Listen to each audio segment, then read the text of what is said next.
Hi everyone, welcome to మా videos.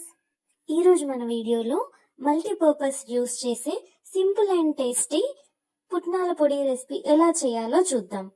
ఈ పుట్నాల పొడిని ఇడ్లీలోకి కానీ, దోశ పైన కానీ, రైస్లోకి కూడా మనం యూస్ చేయొచ్చు. మనం ముందుగా 1 కప్పు పుట్నాలు, ఎండుమిర్చి, కరివేపాకు, కొత్తిమీర, సాల్ట్ అండ్ కారం పొడిని తీసుకోవాలి.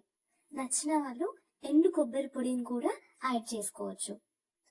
ఆ తర్వాత ఈ 1 కప్ పుట్నాలని జార్లో వేసుకొని అందులో 1 స్పూన్ కారం పొడి అండ్ 1 స్పూన్ సాల్ట్ని యాడ్ చేసుకొని మిక్స్ చేసుకొని రెడీగా ఉంచుకోవాలి.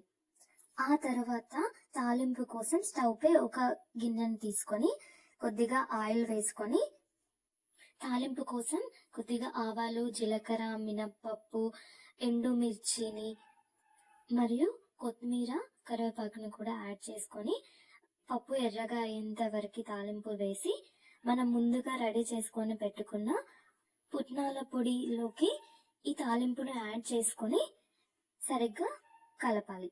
కలర్ కోసం మనం పసుపును కూడా యాడ్ చేసుకోవచ్చు. ఇలా క్షణాల్లో మనకి పుట్నాల పొడి అనేది రెడీ అయిపోతుంది. Thank you for watching. Like and share the videos. Click on bell button to get more videos.